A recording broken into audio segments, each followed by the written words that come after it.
us Genesis cohort series. For those of you who are new to the Phoenix Guild, we are a community that just started in the month of Jan 2022, and we are looking to help women break into Web3.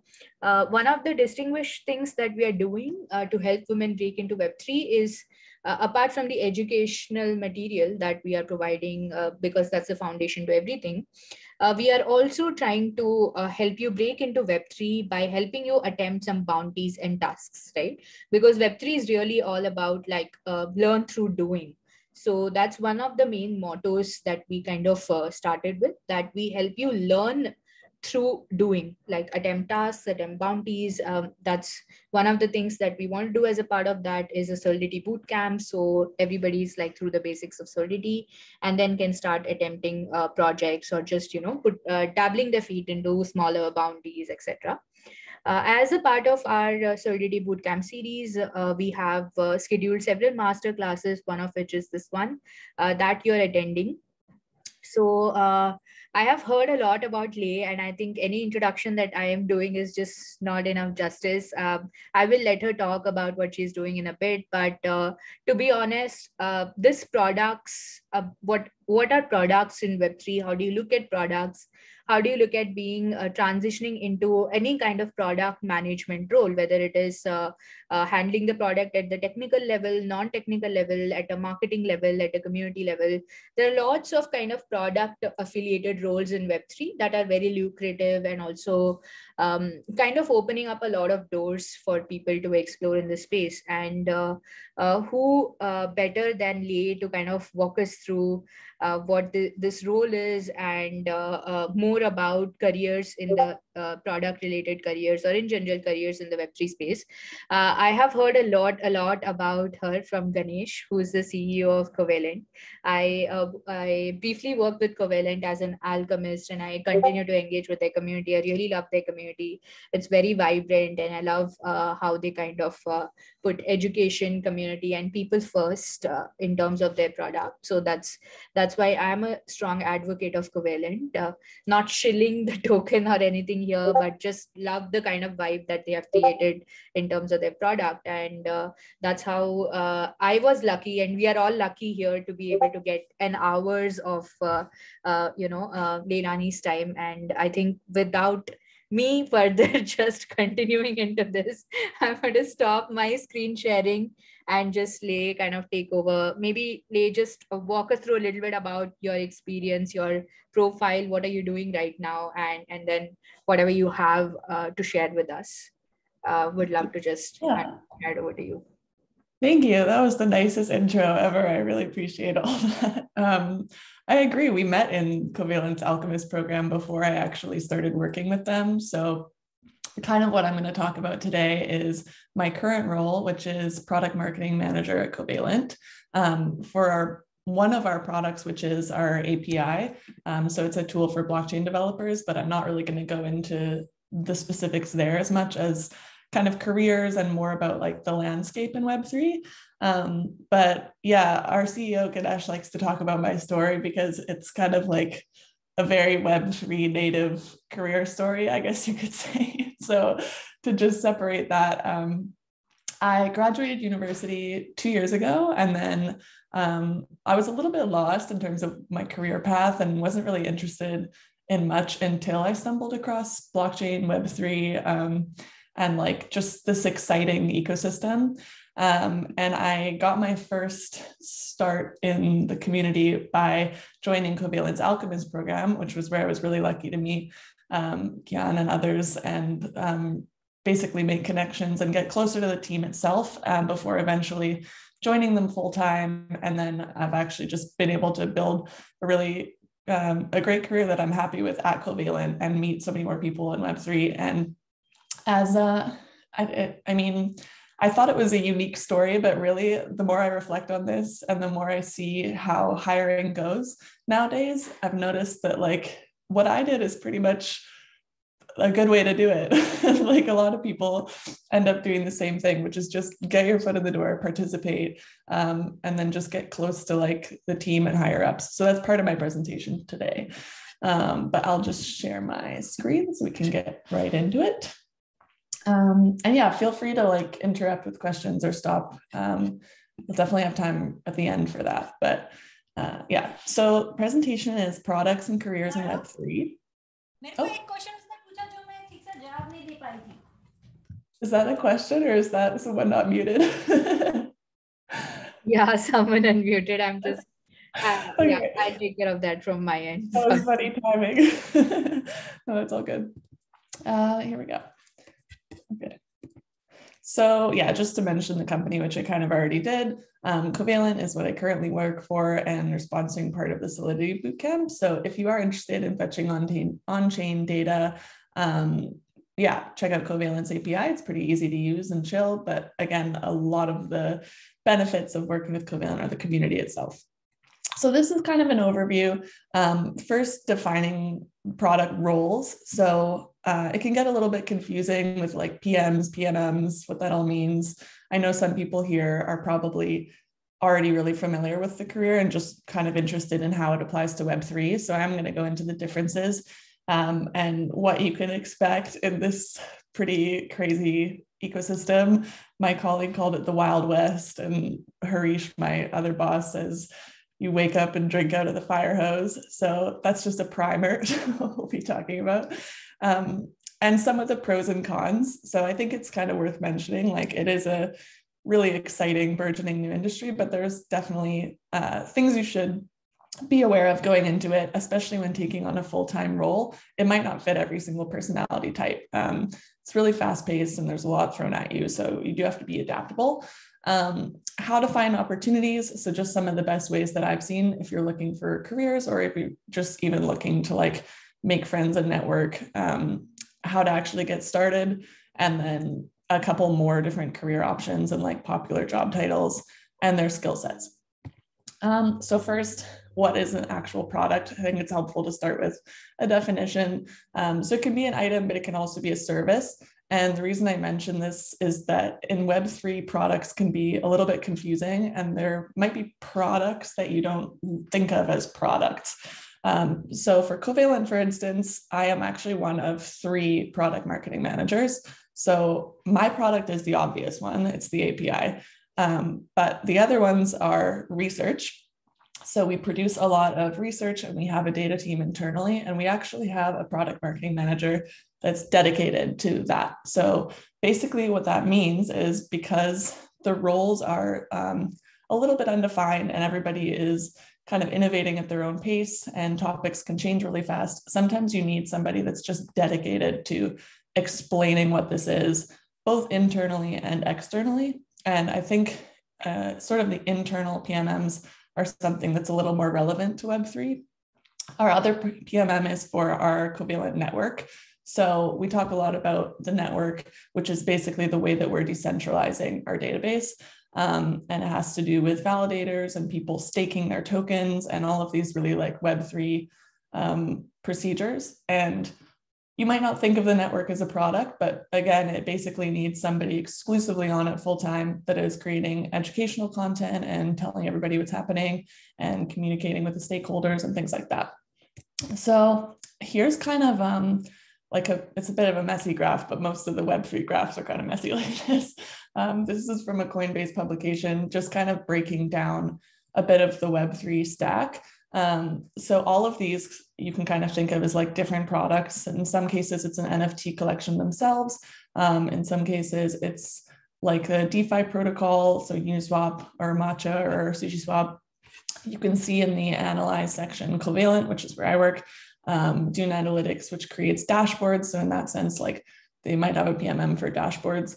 And then you can see, yeah, transaction layers, the blockchains themselves. There are really so many components that go into each of these companies, but you don't exactly know where they all are in the growth stage. So that's something I'm kind of going to get to afterwards. But Coinbase, this publication is a really good one to check out to just see like an overview of the space. And I'll share a report later by Variant that just came out, which is like a venture capital group. And I recommend checking out those, especially for looking at new career opportunities, but also just to see like their analytics, because things move so fast that like, I think the best publications come from investors because they have a really big stake in the success of the ecosystem. That's just kind of like my opinion and what I've noticed. But yeah, so this is kind of a little bit of a broad overview. And I just wanted to like illuminate some of the differences between Web2 product and Web3 product.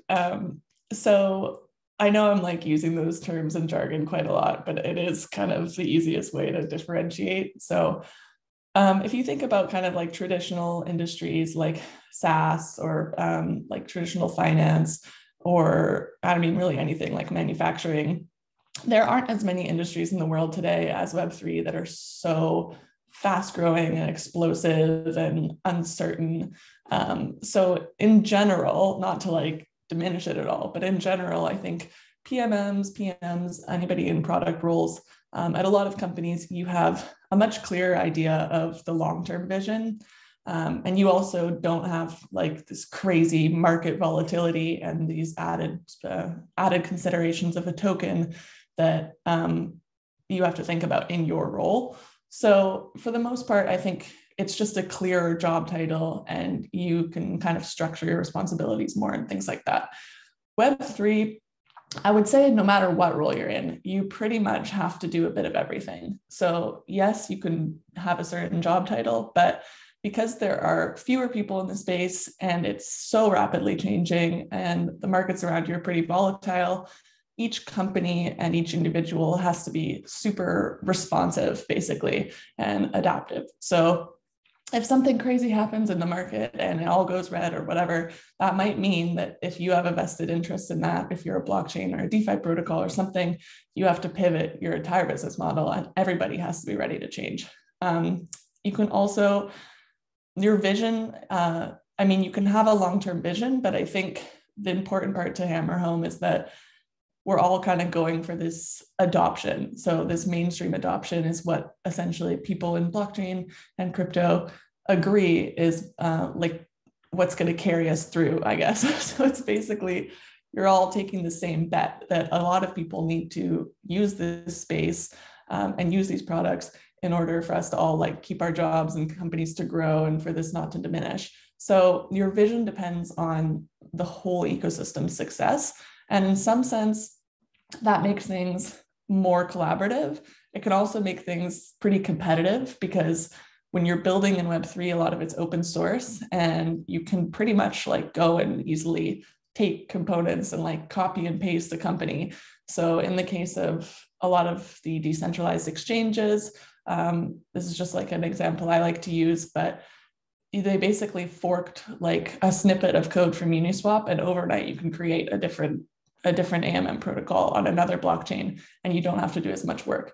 So yeah, your vision depends on the ecosystem, but it's just a lot more focused on community because ultimately the communities you build and the reason that we had a community program is those are the people that are going to stick with you. So especially when there's so many people fighting for a slice of the pie kind of, you need those troops that are like on your side and they believe in your values and your culture.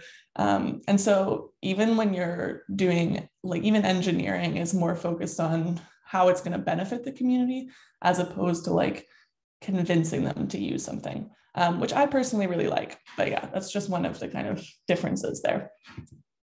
So just a little bit more to set the scene on Web3 or like give you a bit of a, I don't know, I was going to say problem statement, but it's really not that. It's like the most exciting industry. It's just things that you got to be wary of.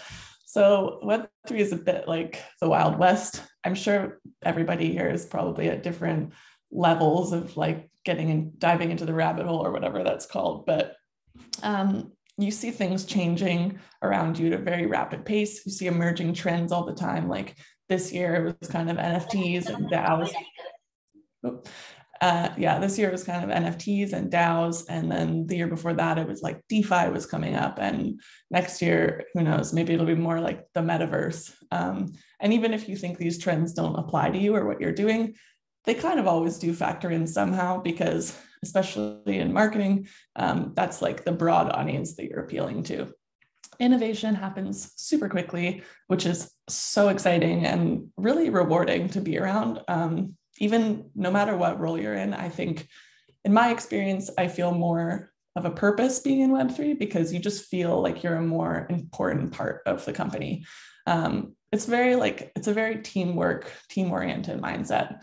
It's uncharted territory. So yeah, a lot of the things that people are doing and a lot of these companies that are getting huge, like $100-200 million raises, which is pretty crazy right now, have like no backing or I mean, they do, but it's really anybody's guess, like a lot of the time, how these things are going to work out or whether something's going to be successful. And even on the engineering side, decentralizing something in itself is pretty difficult. And there's a lot of components to think about and a lot of it's unproven. So it's not for the faint of heart, I think. Many things need to be explained. That's a kind of ambiguous point, but what I basically mean is because there's just so much activity, often there's a lag in the actual informational resources.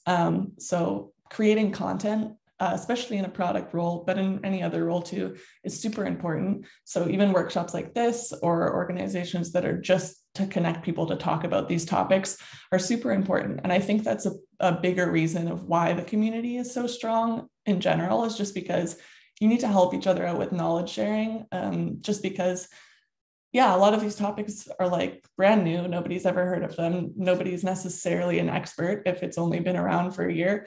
And so, yeah, there's a bigger need to build out like a good user experience. If you go to Apple, for instance, or like some of these Web2 companies, they have complete like the huge websites with all of these different pages and resources and documentation and things built out and references. And while everybody's working on that in Web3, it's still kind of like a catch-up game, I would say. So yeah, product might not look like a product. We kind of talked about that, but there can be things that you don't necessarily think about that might need somebody on it just to explain and create content for. This is kind of a big thing. So there's pretty limited user data. So if you're used to a different industry where you're able to like really do market research and understand your audience and your customers or anything like that, you don't really get to do that as much in Web3, which is a nice thing because kind of the whole point is that citizens own their data and they can be anonymous if they choose to. And that's definitely beneficial when it comes to not facing barriers to entry. So you can go and build whatever you want, create whatever you want, and you can even get hired at a company with them just thinking that you're like a fluffy cat on the net pretty much. But as a person working in the field and trying to cater to a certain audience, you have to have a bit of a sense for it and you have to rely a little bit more on your instincts. And you just have to basically participate because you're not going to be able to like go download a spreadsheet of their data. And that's a great thing, but yeah. So this is just to separate two of the major product roles. So product marketing manager is technically what I do, and it's referred to as like a PMM. A product manager is another role that tends to be closer to engineering. So I just made a little Venn diagram to kind of show where they tend to sit on the spectrum, but also all of these tasks can be done by one person, and some companies might only have a PM or they might only have a PMM. They might act as both. So it's a little bit fuzzy in that sense. Personally, our company, I previously worked with a product manager in engineering, but he transitioned to more of an analytics role. So now I'm actually doing a little bit more of that myself. But where they tend to kind of overlap and where the middle is this strategic component. So in product, you're basically responsible for seeing something start to finish. So whether that's launching like an NFT collection and making sure the user experience is seamless and everything works out well and you're on different marketplaces, that can all be part of a go-to-market for a Web3 PM. And then on the marketing side, this is kind of like not catered to this industry, but typically what you would do is like writing a lot of content, creating sales collateral. In my job, for instance, what I end up doing is every time we add an update to the API or we release something new, first of all, I'm kind of part of the process and closer to engineering when those specs get written out. And in Web3, sometimes you don't always have time to write product specs. You just kind of do it and you like figure it out as you go. And then I stay up to date on the bugs and things that I need to include, like in our change log, for instance, to update the community. I'm part of the strategic component. So basically how and when we're going to ship something. So in my personal experience, I have a monthly shipping cadence. So once a month, we aim to release a new product or an update or a new use case or something like that. And then I just do all of the marketing for that thing. So Web3 marketing is mostly social media. It's mostly like Twitter, Discord, Telegram, and then you can reach out to investors and you can publicize things at hackathons. So yeah, it's pretty much, there's a bigger chunk of ownership that happens, I think, in whatever role that you're in, just because there's fewer people, the jobs are a little bit more flexible, and then it's a pro and a con. Like you end up having more experience and more flexibility, but you also don't really have somebody there to hold your hand or take certain things off your plate. You kind of do have to do it all and be a bit of a unicorn. So I like this. This is from Lenny's newsletter, which I'll share a link to afterwards. And I've taken quite a bit of inspo from there in the past. It's a really good just Web3 publication. But Web3 PMs are responsible for the success of communities rather than increasing acquisition engagement revenue. So this is very true. It is community first, because if your community isn't able to succeed or use the product or just participate, then you're basically not going to make it.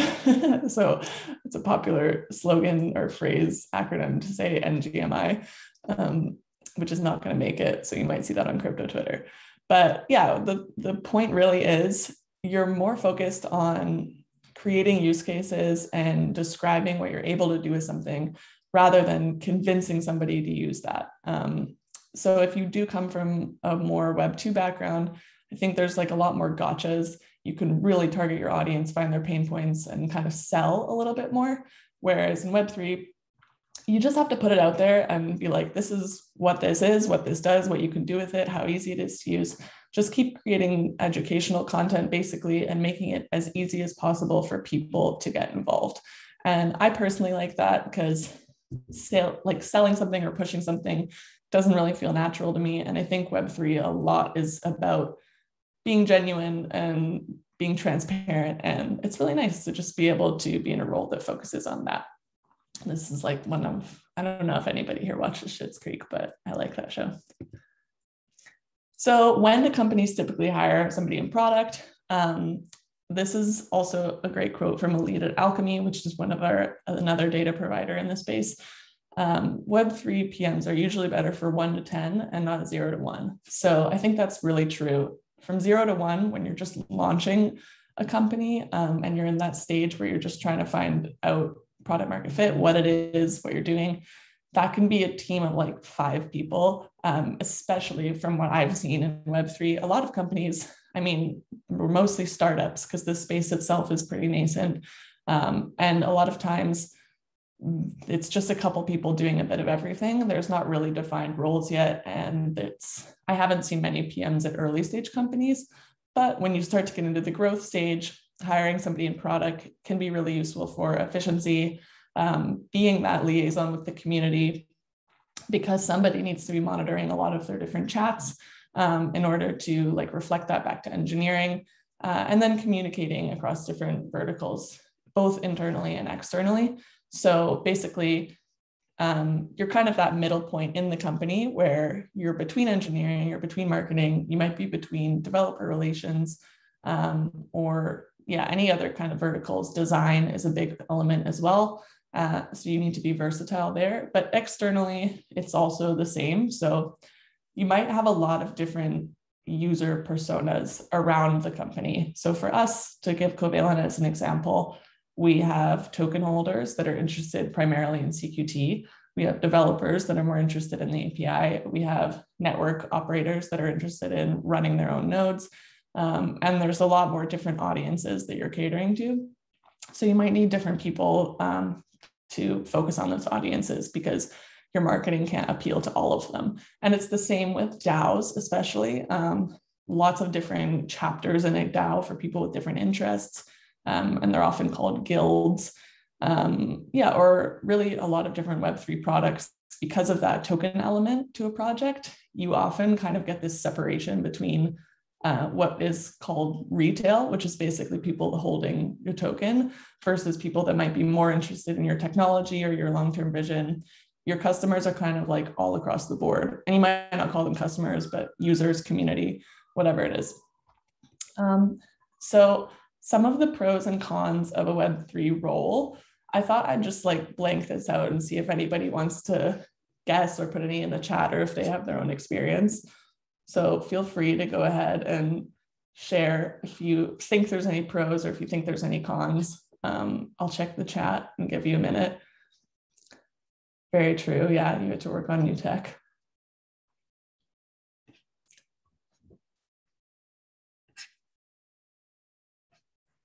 No proper roadmap. That's true. Overwhelming, lots of opportunity to learn. Yeah. Lots of opportunity for you to grow personally. Transparency is really big. Yeah. Yeah, the community aspect is one of my favorite parts personally, because you just never feel alone. You feel like you have cheerleaders, which is amazing. And even when the community is like mad at you and your tokens dumping, you still have those solid people that really get it. So that's definitely a really nice pro. And you also get to see success stories, which is really huge. Like you get to see people come into a community and it's their first exposure to the space ever. And then 6 months later, you see them fully fledged in a career. Cons, much of the devs focus, but little UI UX focus. Yeah, that's true. One of the things that is kind of famously known in Web3 is not the greatest user experience. So the mindset tends to be to just build in public, ship everything really quickly, focus more on getting things out there, which is great when it's like an early space and you need to do that. But then the user experience is often thought of later. Starts with a specific vision, can change. Yeah, that's true. So because their community has such a big stake in what your company does or your organization does, they can really affect, especially through governance, like how you actually act, and might change components of that. Yeah, share work and success. Yeah, that's really nice about it, for sure. You're cheerleading everybody else. I find that I think it's less competitive just because there's so many different opportunities and you have flexibility. So nobody's like gunning to get your specific promotion or your job or something. Oh, that's a big one. Yeah. Okay. I didn't include all of these, but also the mobile nature is super nice. So this is the first job I've had where I've had enough freedom to like take my laptop and go somewhere else for a week and be able to still work and be able to still connect. I would also bring that into a little bit of a con, which is that with that connection to internet is all you need, you also don't really ever get a break from it. So you have to really make sure to like carve out time not to check social media, just because like my work is on my laptop and it's on my phone and it's like on my social media, it's all around me. So it's really hard to, it's nice to be able to do it from anywhere, but it's also hard to turn that off sometimes. Some companies don't have working tokenomics and still get funded. Yeah. So I think my CEO last week or a couple of weeks ago said that raising in this ecosystem right now is like walking outside in the rain with a bucket. So you definitely have these huge like bull cycles where the money is just flowing around and teams get overfunded, which I think is a problem too. Stay-at-home moms stirring. Yeah.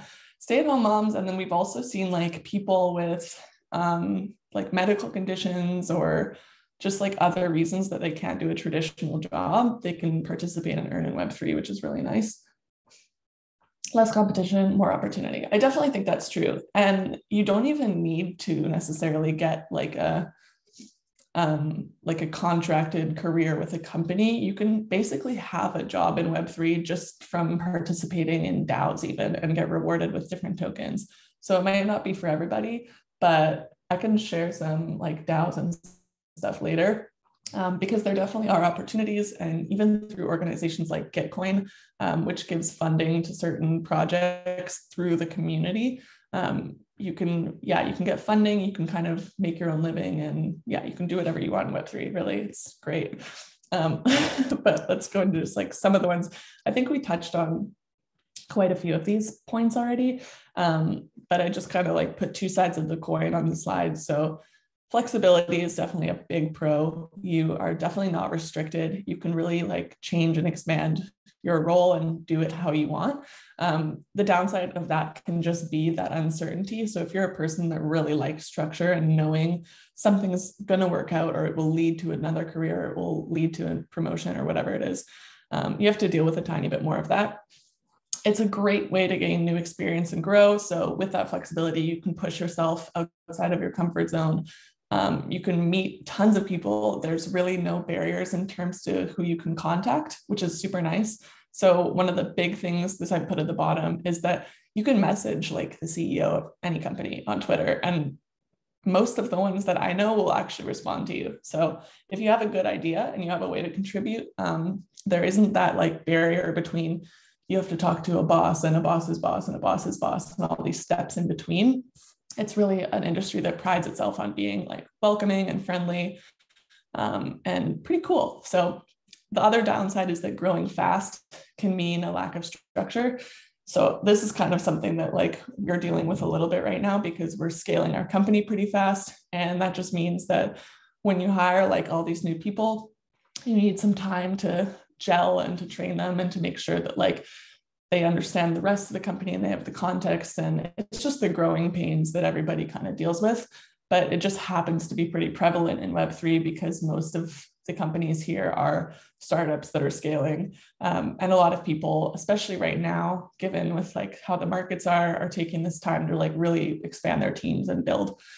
Something that's super rewarding, just specifically in product, is taking something from start to finish. So coming up with an idea, like seeing a trend, saying we're going to build this, and then seeing that all the way through to marketing it and releasing it in public.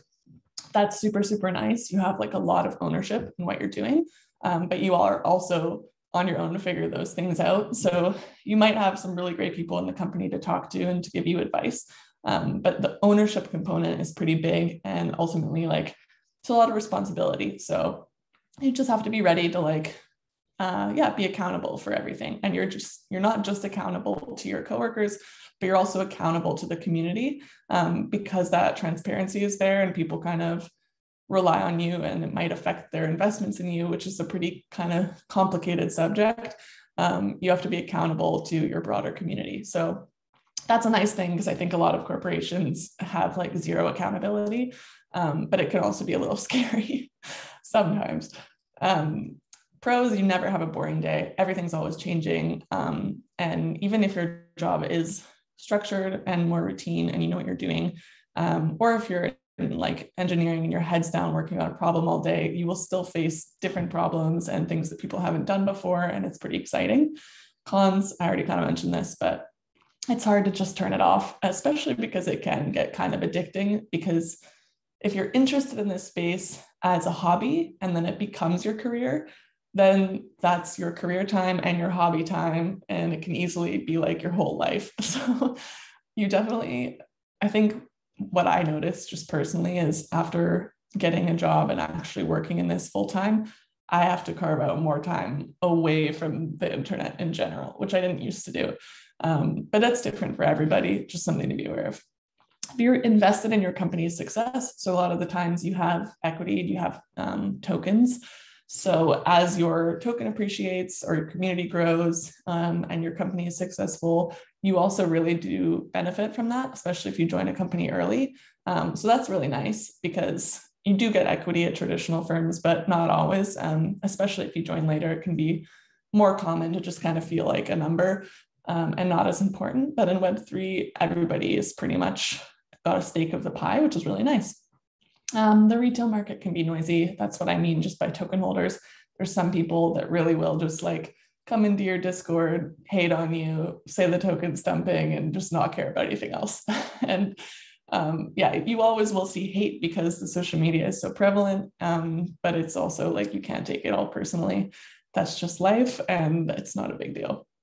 And then I touched on this, but no barriers to entry. You can pretty much go in, participate in a hackathon, join a DAO, do whatever you want, and put something on your resume like I built this or I participated in this. And that's something that is hard to do. Like nowadays I found with getting internships through university, there's still a lot of barriers to like even doing free work or something. Like people are so selective. And in Web3, it's pretty welcoming. So especially because you can be anonymous if you choose not to say where you're from or what age you are or any of those things that might have had an effect against you, you don't have to disclose any of that. The downside of all the noisiness is that it can be kind of hard to find who's like really legit. But typically once you find one or two good thought leaders or companies or connections, just go through them and see who their circle is, because that's a really good way to stay around people that are in it for the long haul, and they're not just there to like make a quick buck and leave. So yeah, I thought I'd ask, since we have two other PMMs in the company, what they like about their jobs and what they don't like, because I know that we all do our roles pretty similarly. So I thought it might be interesting and kind of reinforce some of the things we talked about. So Niall, who is another PMM for our network, said his favorite part is the flexibility. And you can basically strategize, you take something from start to finish. Oh, that's a nice comment, thanks. And his least favorite part is that retail component. So what he said I thought was pretty useful. Separating token price from product success can be hard. It can be easy to like put your blinders on and think that your token directly reflects like the success of your company if you have a token. And that's definitely not the case, because again, there are different audiences. And it's just like, you have to separate that noise. Luke, who is actually like, I don't know if he's still 18, but we hired him when he was 18. He's in Australia. He came through our Alchemist program as well. He is product marketing manager for research. He's done an incredible job, and they're building out their own project right now. His favorite part was responding to change and pivoting quickly. He is like nonstop energy and always awake and up at 3 a.m. doing meetings. His least favorite part, he didn't have one. So I think that's just the youngness speaking. I think he'll probably get a least favorite part later on.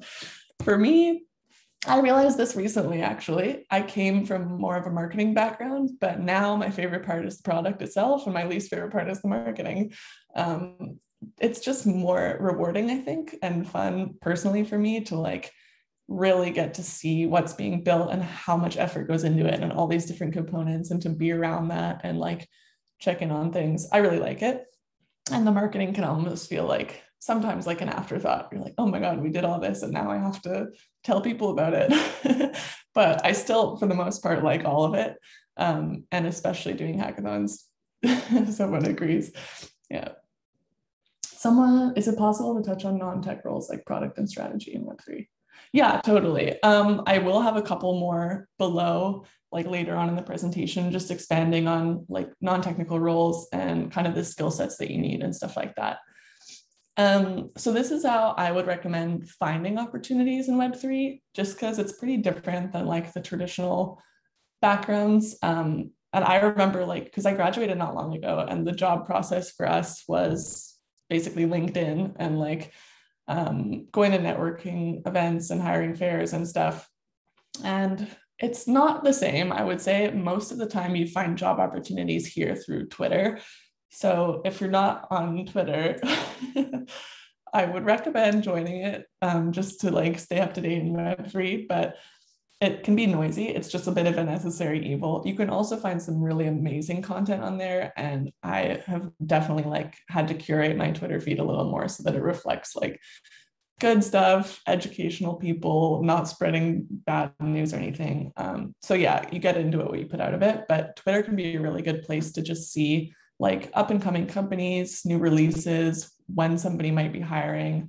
I think it's a good idea typically to follow the actual like developers of certain projects, or yeah, just like anybody in similar positions that you might be looking for, because you can find those people. Like it kind of, you have to find one and then you find more and it leads to more. So it can be a little bit of time that you have to put into it, but Twitter is a really good mechanism. The other thing is community discords. So especially for like decentralized organizations, you can join like social clubs in Web3. A really popular kind of like accelerator, I would say, is called Kernel. And they have these different blocks that they call them, which are just like a cohort of different people that all want to learn and advance their knowledge in Web3. So there's organizations like that.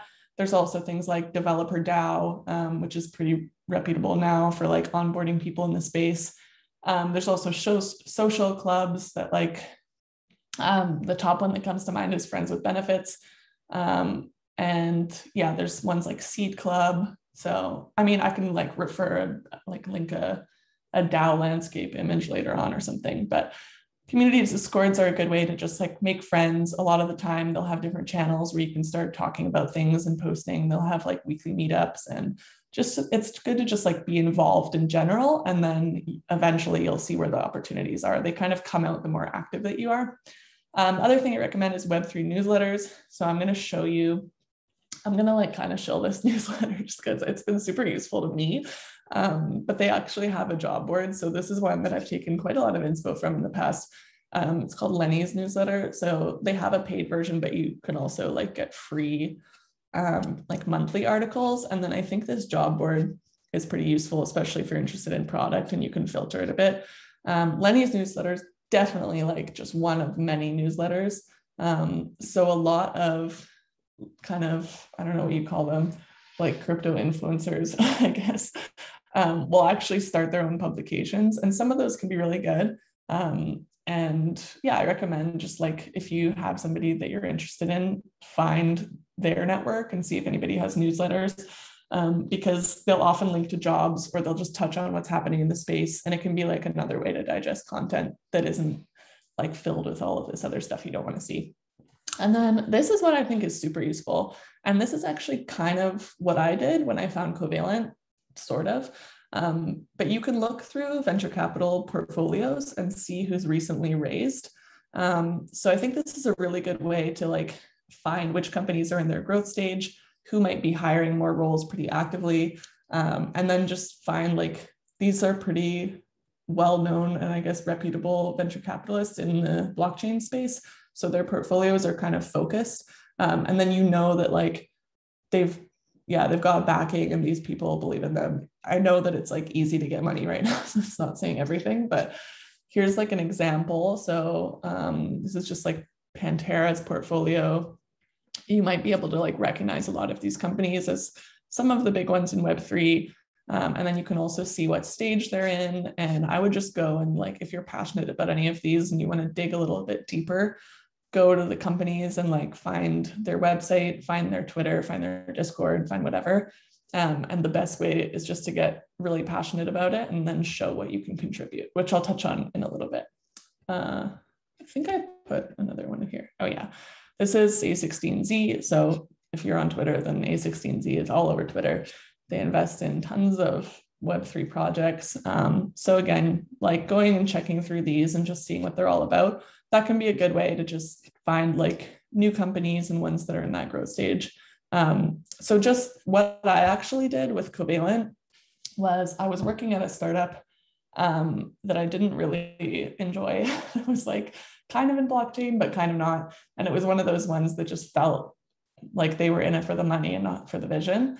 So I was on Crunchbase, which is it's a website for finding companies that have recently got funding or connecting early stage companies with like angel investors. And you can get data off it and stuff. So I was in the investor, like, what is it called? Investor relations area of that company that I was working for. So I had Crunchbase. I went on and I typed in blockchain companies in Vancouver, which like, that was such a lucky thing that Covalent was actually here, because Vancouver's pretty small and I didn't really realize how early it was. And I was able to find Covalent and see their mission statement and see what they just like recently raised. And then I found their website, and then they were hiring, and then they were doing this Alchemist program. And that's actually how I found it. So it wasn't even on on Twitter or on Discord. But then I eventually joined that community program, and that was my way in. But yeah, I just like didn't even realize that this applied to me until it's kind of what I did. Here are just some broad skill sets. I think we've touched on this, but to get jobs in Web3 and to be like successful in this space, I would say mostly you have to be just really adaptable, resourceful, so you're able to do things on your own, and being a good communicator. Obviously, it will vary across the roles that you're looking for, but in general, I think that's a good skill, just to be able to, because things are community oriented, no matter what you're doing, you kind of have to be able to at least like understand what's happening around you in different departments. And then maybe on social media, you're using that as well. So even if you are like in the engineering side, you can still have like a huge Twitter presence, and you can talk directly to people that might be using your company or your product or whatever it is. And then being passionate about the community just helps, because I think that's like the really rewarding component. So yeah, it's great if that's something that brings you joy, because then every day you're probably going to be pretty happy. That is my biggest source of happiness in my job, and the reason that I think I'm like screwed if I ever left Web3, because it's just so rewarding to like feel really connected and to be able to even do things like this. Like, it's so nice to be able to meet new people constantly, and learn new skills and push yourself outside the comfort zone and stuff. So, no, there we go.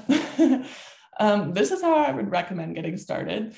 It's definitely not a email your resume to a person kind of field. Maybe with some companies that, again, are further along in the growth stage, or they've been around for longer. So like Dapper Labs or something, they're kind of OGs, or Coinbase or something that's a little more button up. You might actually like apply on the website and stuff.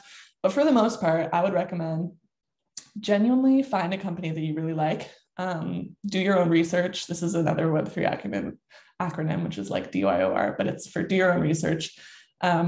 And really like go deep, like find one that you're really interested in, that you really like the community for, learn about their values. There's so much online content. So typically you can find like, you can find a lot in their Discord, but also if they have a YouTube channel or anything, like really just pretend you already work there basically, and then showcase that. So the best part about Web3 is building in public. So whether you're a developer, and that means like curating your GitHub and adding all these projects to show that you're working on things and you've done this and you can do this.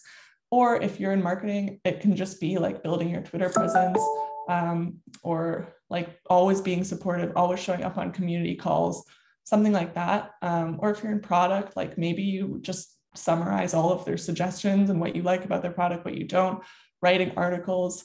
I've personally seen and helped a lot of people actually get hired this way. And then literally DM the CEO. Like, I think that is the best way and the most efficient way to make a connection. And you want to do that once you've like already done the prep work and you have something to show for it. But if you can just go straight to the top, like take advantage of that. That is the best part about this space. And we've hired quite a few people now that like have just impressed Ganesh, reached out to other teammates, got a fit for the culture, shown that they could step in. And that's what it's all about, because everything is kind of moving fast and you have to be, what I mentioned, adaptable. If you can show that like you could get hired and figure it out and you could match what we're doing, and you could be part of that team, then it's pretty much like an easy decision to hire somebody. Companies are always looking for new talent and they have a lot of funding. So they just need to like have that process be easy, basically. DM the CEO. I like think that is the best advice. Or what you can do if that's nerve-wracking, because I know I would be like kind of scared to do that, just start by DMing like other team members or people that are relevant. And you can set up meetings with them or just ask them questions and ask them what I would need to do to get hired there. So recently we actually hired somebody, his name's David, and he messaged me about a month ago or two, and he actually added me on LinkedIn, and which like wasn't super Web2, but he set up a meeting with me. We were talking about things, and then he basically said, I really like Covalent. I've done all this research. I like really want to work there. What would it take to do that? And I was basically like, what are your strengths? Can you like prove that you've done research, or can you have something to show for that? And he was writing an article, and I was like, okay, perfect. Write the article, post it on Twitter, and then like I'll share it, and then just tag Covalent and like DM Ganesh with it. And he did, and Ganesh loved him and hired him. So it works. Not to say that every company is the exact same, but I have like seen this happen a few times. So that I would say that's like the biggest way. So just because somebody, I love the chat right now. Are we hiring? Yes, we kind of are. We've taken a bit of a pause just because we recently hired a lot of people, but we'll have another round in summer. And then just on top of that, like our official hiring plan is that we've paused. But if you were to do something like this, Ganesh, kind of the CEO, like takes priority. So if they want to bring in somebody, or if there's a gap that is clearly eliminated and you can be like, I see this issue, I can fix that, then you don't really have to abide by the hiring structure or rules or planning or whatever. If you can jump in and do something, then that's like all the more reason to get hired right away. Other, just like some of the other Web3 careers and skill sets, because I know somebody asked, so this is more technical. I just thought I'd like point out some of the ones I commonly see. And I wanted to like make starter packs and memes out of it, but I didn't really have time. But Web3 devs are like pretty creative, tend to use Solidity. Obviously, Rust is a great language to learn if you're interested in Solana. And if you're a Rust developer, you can make a ton of money because you're in super high demand right now. Pretty much everything is built in JavaScript. So I would say most of the hackathon projects that I see is JavaScript. And then just actively participating in hackathons. So that's a really great way to get seen. Another person that we hired was somebody that just kept showing up and doing all of our bounties for hackathons over and over. And again, that's like a great way to just have this kind of virtual resume where like we know that they know what we do, they use the product, they care about Covalent's vision, and they can build with us. So that was another easy hire because it just made sense to like bring them and to build out use cases for us. So that's what they're doing now. That's like one of their personas. Community managers. So this is a really good like non-technical role that is super prevalent. So no matter what field you're in Web3, but especially like NFTs, DAOs, or tech products, community managers are super useful because it's community oriented and you have a token. So you need like a gatekeeper basically that can curate like your social media channels, especially Discord, and just make sure that community is like active and they have places to ask questions and participate. And then that feedback gets passed on to the actual company. So I like to think of it as the glue between a project and community. Community managers do a lot, like it's a lot of work. But if you are energetic and you love that people component, then that's a really great role for you. I think a good way to get this too is just, again, like show that you can handle it and show that you can take it, and start by just being really involved in the community. Ask on if you can take on more responsibility, or if you can like chat with their current managers and stuff. And just to bring it back to us, like we have hired people that were admins on our Telegram channels. So they just did a really great job being like solid admins that could relay all of the knowledge and answer people's questions and things that like we didn't have time to do. And so we brought them on full time as well. So that's another good way to get hired. Developer relations is kind of technical and non-technical. So this is basically just dealing with like, if you have a developer product, you're answering questions and providing guidance, or you could be creating content that they can look at, like videos or even TikToks or blogs for how to use the product, or common questions that they might face. Or you can just be dedicated to hackathons. So if your company participates in a lot of hackathons, then you can be that person that's like setting them up, doing workshops, like explaining your different bounties, guiding people to make good projects. There's a lot of opportunities in developer relations as well. And you're primarily on like Discord, Reddit, Stack Overflow kind of, and then maybe like governance forums. And then another non-technical is marketing coordinators. So as companies grow in Web3, it's a lot of like build, nothing is pretty. And then all of a sudden they're like, oh my God, we need marketing. So marketing coordinators are just like super versatile. You are smart and you understand the technical side, but you don't have to like build it yourself. And you basically just need to relay information and make sure that like events happen and social media is active and your token holders are pleased, things like that. And mostly your audience is Twitter, Telegram, a lot of Zoom presentations, things like that. So that's another one. And then here's just like some other common kind of titles in Web3. I think the skill sets across a lot of these are pretty much the same, aside from like obviously coding languages and stuff that are more hard skills. But in terms of the type of people, it's pretty much just like energetic, adaptable, things like that. But pretty much a lot of companies will need a lot of engineering and developer resources. And then on the flip side, if they're in that growth stage, they're starting to really focus on marketing, which can be product roles, community roles, coordinating roles. And if you are a good writer, you are in high demand as well, because technical writing can be super difficult, and just writing content that is really dense, like blockchain focused, but then making that readable by everybody is like quite a skill. Can this be transferable to product roles?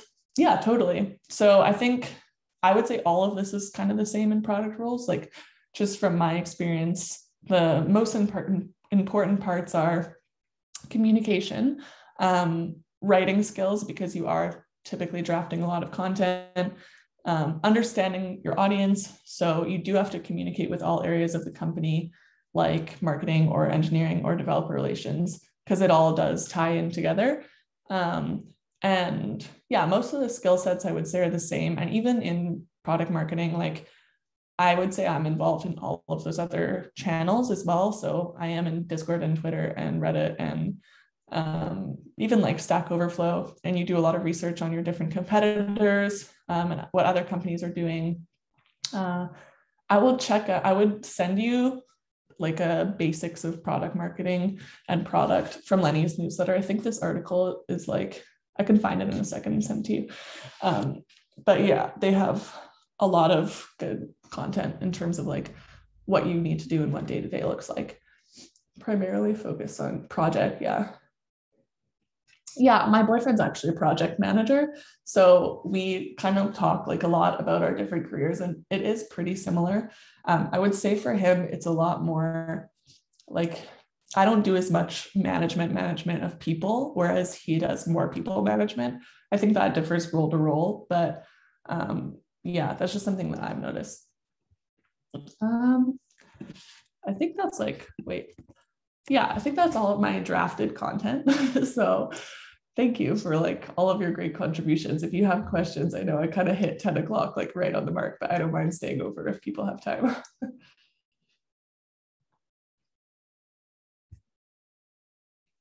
Product design. Okay, yeah. That is basically, you're closer to the engineering side in product design as well, because you need to collaborate before something's even built on like what the life cycle will look like, who the user personas would be, why it's being built. So basically, when you're in like later stages of the product, you have like a spec document, and that's going to tell you like the entire background of like who, what, where, when, why, all of that planning that goes into it. So product design is really, really heavy on strategy, and then it's just like bringing all of those components together before you're actually executing it. And then I would say further down, PMs and PMMs are more focused on the execution, whereas product design is a little more on the vision. So in Web3, I haven't seen, besides like bigger companies, I haven't seen as many product design roles specifically, just because it's kind of one of those things that you're building so fast that you do it as you go, which like has pros and cons. But typically, for sure, in Web2 companies, there's always product design, and it's part of the vision that you're building. And I think there will be more and more roles like that too. And it just depends on what company that you're with.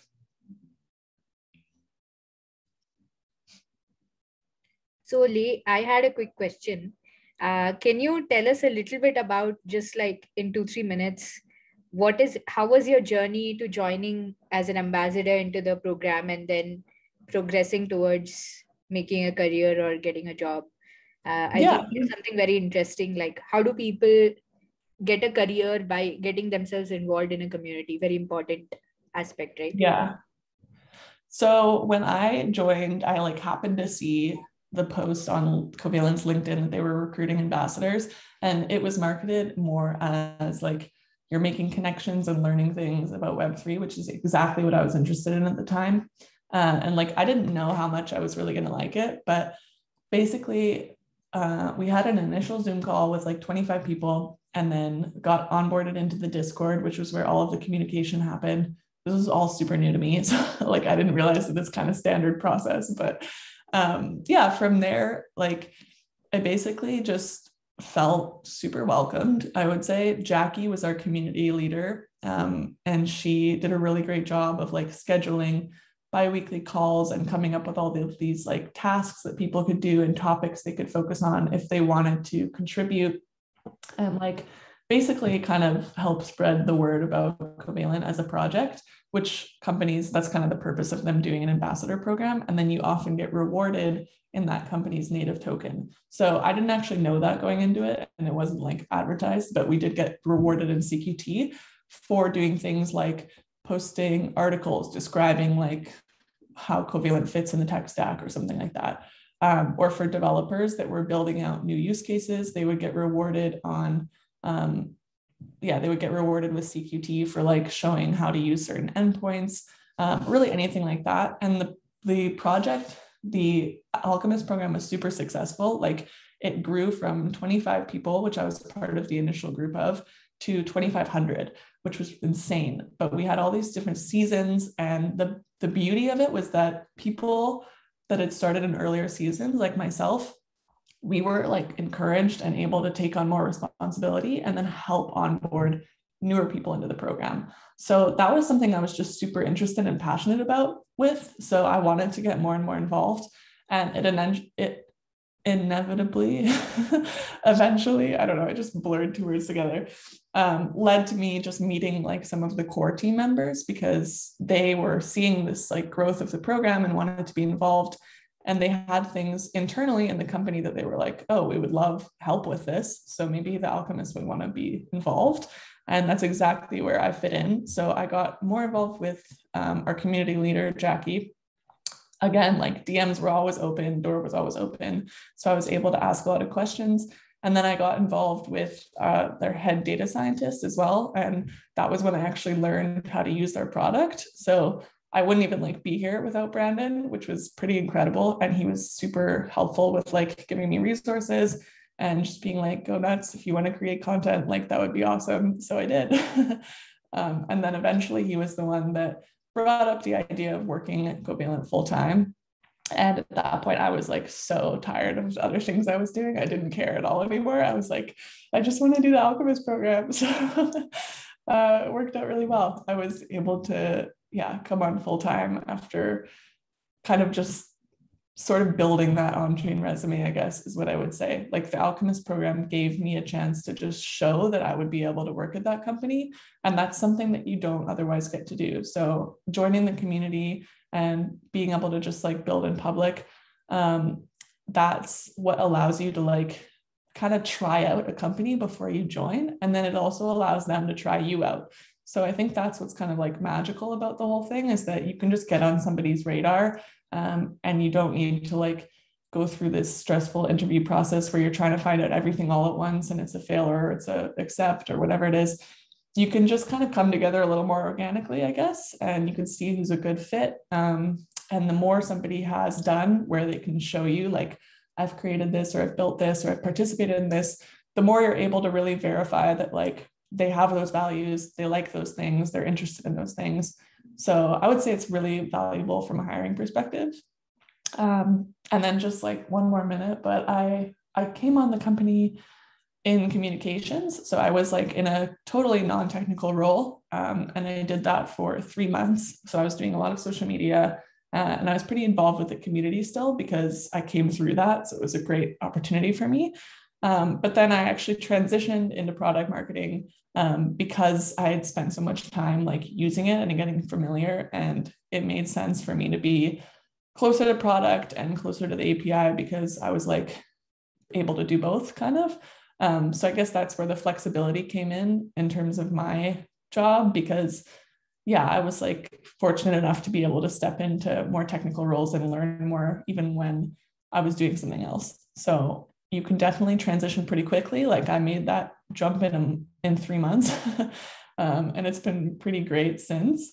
So I think whatever you're interested in, even when you get hired, like that attitude of being welcoming and friendly doesn't go away. So you can always go to different coworkers and ask to learn about what they're doing at Covalent. And I think at a lot of other companies, I think in Web3, a lot of meetings are open. So you won't be like excluded from meetings. You can show up and listen and learn. And that's really useful for me as well. So if you ever want to drop in on something or you have an interest, like you're welcome to do that. And just you have more of like an outside option. So because, especially if you're a developer, you have hard skills like that, because you could take those anywhere and you can do hackathons or whatever. Your company is more, it's in their best interest to see you grow, because you could pretty easily like leave them and find another job. I think that's pretty common nowadays. So yeah, you have more ownership in general, and I think more strength on your side in Web3. So all of the skills that you acquire, like you can take with you and you can bounce around. So your company should be like a really good culture fit and really care about your long-term growth, which is what I mostly see elsewhere too. So I think that's like a really good aspect about it all. Someone's asking for David's article. I'm just gonna find him really quickly.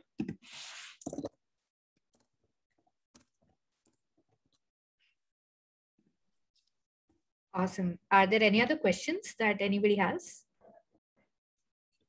Do we have any other questions?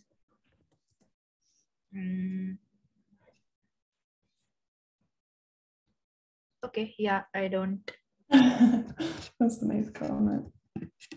I just linked David's Twitter, but his article is pinned at the top.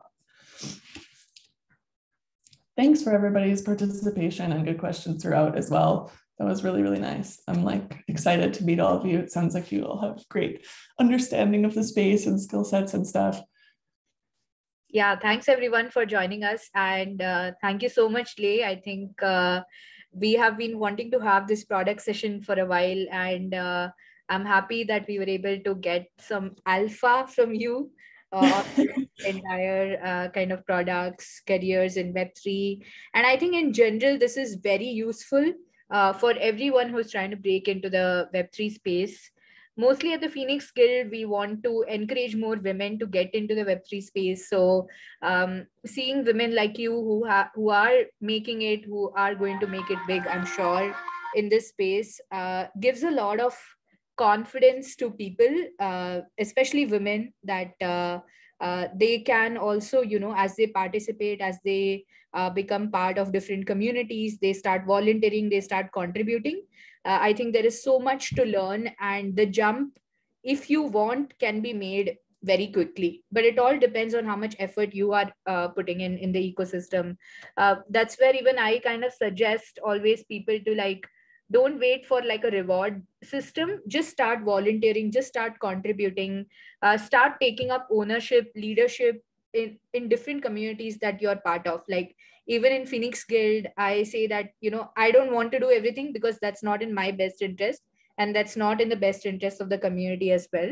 I want people to come up to me and say that, hey, you know what, I want to learn this. Let me take ownership. I will do some research. I will write articles on this particular protocol, and, I will post it on Twitter.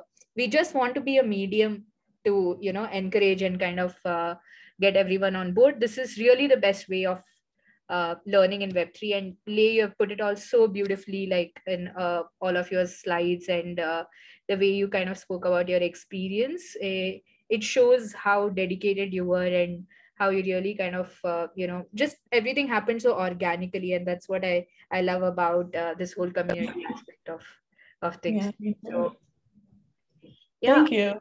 Thanks so much for having me. I completely echo everything you just said. Yeah, thank you so much for your time. I know that you're quite busy, and everyone is rather quite busy in the Web3 space. So I don't take anyone's time for granted. So I'm really, really thankful and grateful that you could come and spend some time with us. And of course, you are on our Phoenix Guild Telegram. So if anybody has any questions, please do not bomb her DMs though. Yeah, that's fine.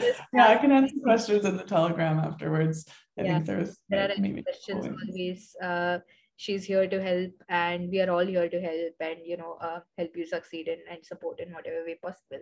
So amazing. Thanks everyone, and special thanks to Joanne, who stayed up for like super long. I know, like, she's from a completely different time zone, and also those who are joining us from India, it's like 10:42 p.m. here right now, so it's pretty late. But I'm really glad to see that many of you could join and make it for tonight's session. And we'll see you. Our tomorrow's masterclass has actually been moved to next weekend. because the speaker, Cyber Shakti, she's not available.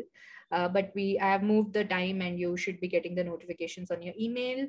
Well, rest everything. Whoever is part of the Cerdity Bootcamp, just enjoy your learning process, learn as much as you can, and kind of learn in public. I would say that's quite important. That you show your progress, tweet it out, say that you're part of the bootcamp, you're doing this, you're doing that.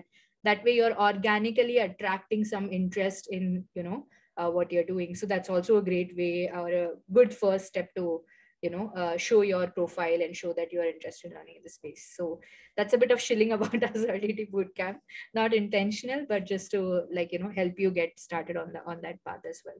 So yeah, amazing. Thanks everyone for joining us once again, and I hope you all have a great evening, good night, and a great weekend ahead.